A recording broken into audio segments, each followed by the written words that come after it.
Good morning dear students. देखिए, आज आपका जो पॉलिटिकल साइंस में हम आपको समकालीन दक्षिण एशिया के बारे में बता रहे थे, तो इसमें सबसे पहला आपका क्वेश्चन था कि दक्षिण एशिया के विभिन्न देशों में एक जैसी राजनीतिक प्रणाली नहीं है, स्पष्ट कीजिए। यानी दक्षिण एशिया के जितने भी राष्ट्र हैं, सभी राष्ट्र में अलग अलग शासन व्यवस्था है, कहीं लोकतंत्र है, कहीं राजतंत्र है, कहीं आपका निरंकुश तंत्र है। तो इस प्रत्यक्ष पे हम लोग को आज प्रकाश डालनी है।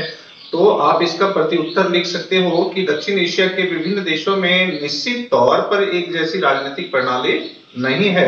इस बात को हम निम्नलिखित तथ्यों द्वारा और अधिक स्पष्ट कर सकते हैं। क्या कर सकते हैं? सबसे पहला है कि दक्षिण एशिया में भारत और श्रीलंका दो ऐसे राष्ट्र हैं जहां पूर्ण रूप से लोकतंत्र है। ऐसे देशों में आम जनता के हाथों देश की समझ शक्तियां केंद्रित होती है। ठीक है। इसका दूसरा पॉइंट लिख सकते हैं कि बांग्लादेश और पाकिस्तान दो ऐसे राष्ट्र हैं जहां की शासन व्यवस्था लोकतंत्र, राजतंत्र तथा सैनिक तीनों प्रकार की मिश्रित प्रणाली पर आधारित है। इसका तीसरा पॉइंट हम लोग लिख सकते हैं कि भूटान आज भी दक्षिण एशिया का एक ऐसा राष्ट्र है जहां की शासन व्यवस्था राजतंत्र पर आधारित है। उपरोक्त आधार पर हम यह कह सकते हैं कि दक्षिण एशिया की राजनीतिक प्रणाली विभिन्न तथ्यों पर आधारित है। ठीक है। आपका देखिए यहाँ पे दूसरा क्वेश्चन आ रहा है कि दक्षिण एशिया में लोकतंत्र मजबूत है, विवेचना कीजिए। ठीक है, तो इसको हम लोग को विवेचना करनी है। देखिए, हम लोग इसका प्रति उत्तर जो लिखेंगे वो लिख सकते हैं कि दक्षिण एशिया की राजनीतिक प्रणाली जो है वह बहुतांत्रिक यानी कि लोकतंत्र, राजतंत्र और निरंकुश तंत्र पर आधारित है। राजनीतिक प्रणाली में इतनी विभिन्नता होने के बावजूद भी दक्षिण एशिया में लोकतंत्र काफी मजबूत है। तो क्यों मजबूत है? तो चूंकि यहाँ की जनताओं में की आकांक्षा जो है वह पूर्ण रूप से लोकतंत्र से जुड़ी हुई है। ठीक है। देखिए, लोकतंत्र में जनता ही ऑल इन ऑल होती है और जनता की आकांक्षा ही सबसे महत्वपूर्ण होती है।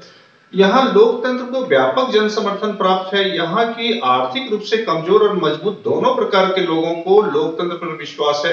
लोकतांत्रिक शासन व्यवस्था को जीवन यापन का सबसे महत्वपूर्ण क्या कहते हैं, सबसे महत्वपूर्ण विषय वस्तु यहाँ के लोग मानते हैं। ऐसी परिस्थिति में हम यह कह सकते हैं कि हमारी लोकतंत्र जो शासन व्यवस्था है या लोकतांत्रिक शासन व्यवस्था है वह अन्य देशों की या अन्य क्षेत्रों की अपेक्षा काफी मजबूत है।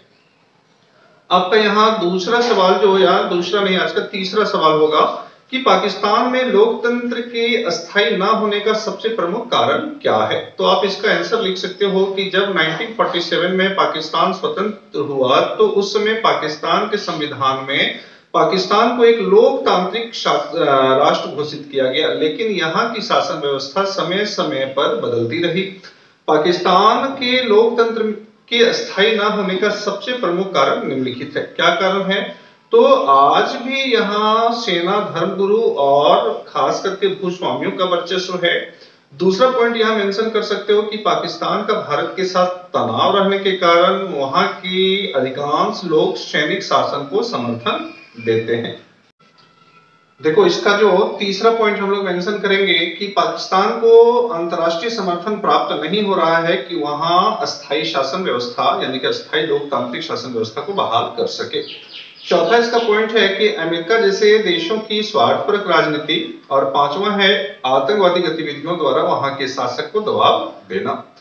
आपका 15वां क्वेश्चन था आज का कि शिमला समझौता 1972 की कौन कौन सी शर्तें थी? ठीक है, तो शिमला समझौते पर मैं फिर से आपको बात करा दूं कि भारत और पाक के बीच बढ़ते तनाव को कम करने के लिए 2 जुलाई 1972 ईस्वी को इन दोनों देशों के बीच एक समझौता हुआ जिसे भारत के इतिहास में हम लोग शिमला समझौता के नाम से जानते हैं। ठीक है।